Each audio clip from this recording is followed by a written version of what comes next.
So tara mga kahabi dyan, mga idol, pag-uusapan natin yung tatlo sa BSP na pinakamahirap mahanap na reverse. Like, subscribe, and hit the notification bell. So umpisahan natin dito mga kahabi, pag-usapan natin yung mga reverse sa 1 peso BSP series na hard to find or mahirap makita mga kahabi dyan mga idol. Umpisa tayo dito sa 1 peso BSP series na magnetic.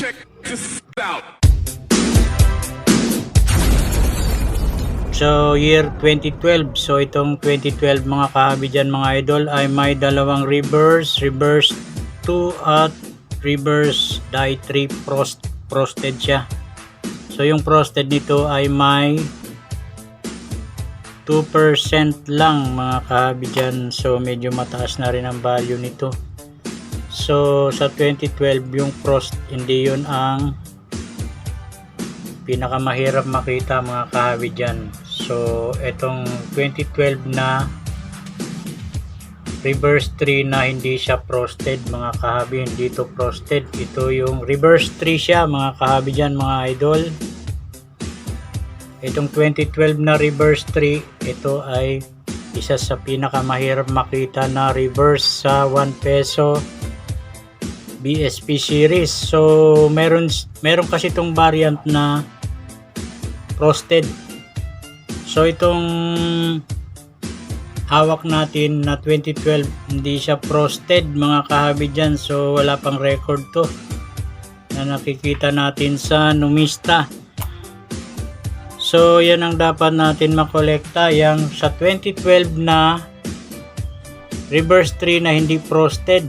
So maliban dyan, katulad nito mga kahabi, ito ay reverse 2 lang na 2012. So yung error kasi niyan is yan nasa cogwheel. So deform yung cogwheel niya, marami siyang tinga-tinga dyan na mga metal. So ganun pa man, itong error na to is di man big deal. So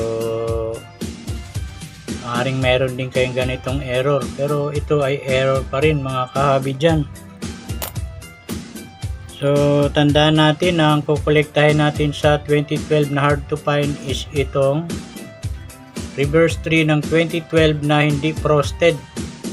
So yan ang hard to find mga kahabi sa 2012, maliban dun sa frosted.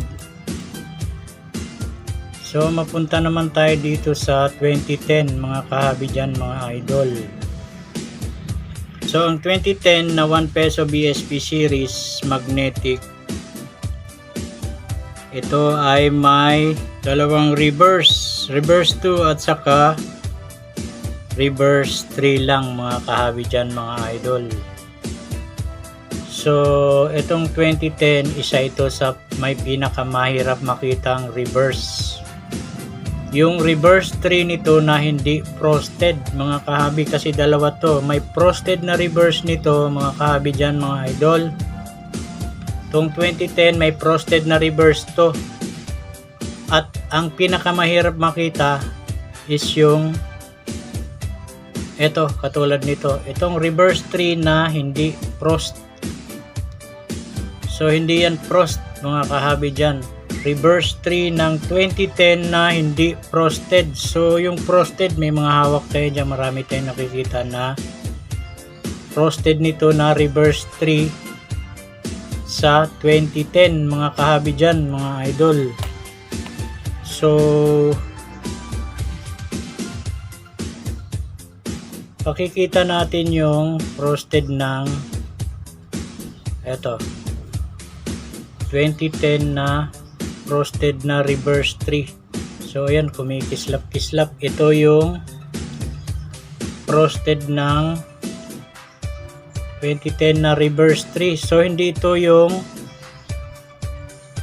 hard to find na mahirap makita.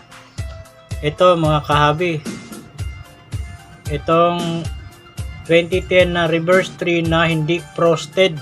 So isa yan sa pinakamahirap mahanap mga kahabi dyan, yung 2010 na reverse 3 na hindi frosted. So dito tayo sa panghuling mga coin natin mga kahabi, etong 2015. So itong 2015 kasi either sa 5 pesos siya BSP yung golden, so may hard to find doon mga kahabi sa 5 peso nito yung 2015 na reverse 2. So napaka-konti ng percentage nun mga kahabi, ibig sabihin konti lang may tanga ng 5 peso BSP series na year 2015. Katulad din dito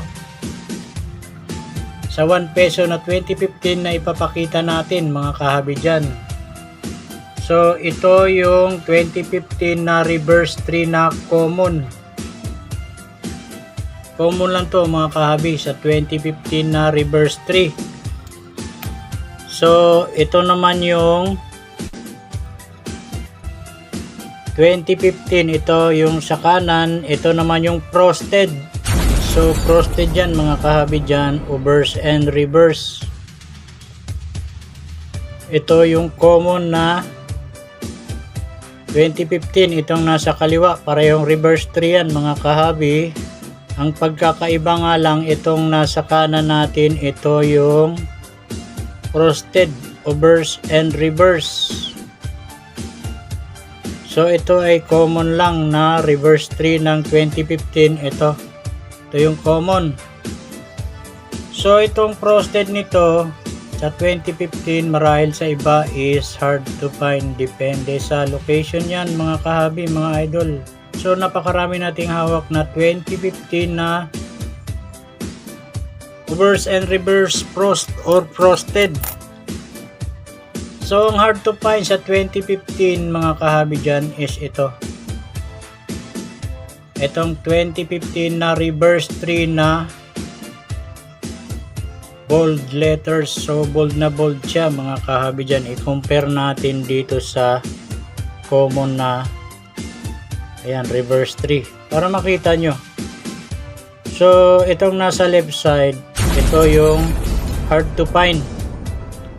So pansinin nyo ang lalapad ng ipin ng cogwheel, unlike dito sa common. So hindi to frosted mga kahabi ha. Itong 2015 na to reverse 3 rin siya, hindi siya frost. Unlike dito sa isa na 2015, ito ay frosted, obverse and reverse. Ito yung frosted, ito.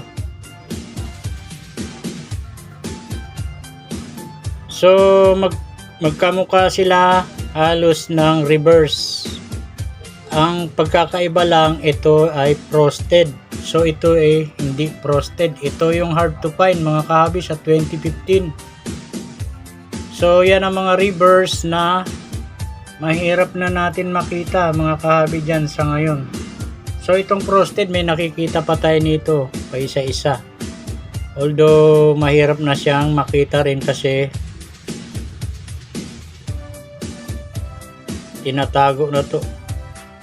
So yun lang muna mga kahabi dyan mga idol. Maraming salamat sa panonood at God bless sa inyong lahat. Bye bye. Like, subscribe, and hit the notification bell.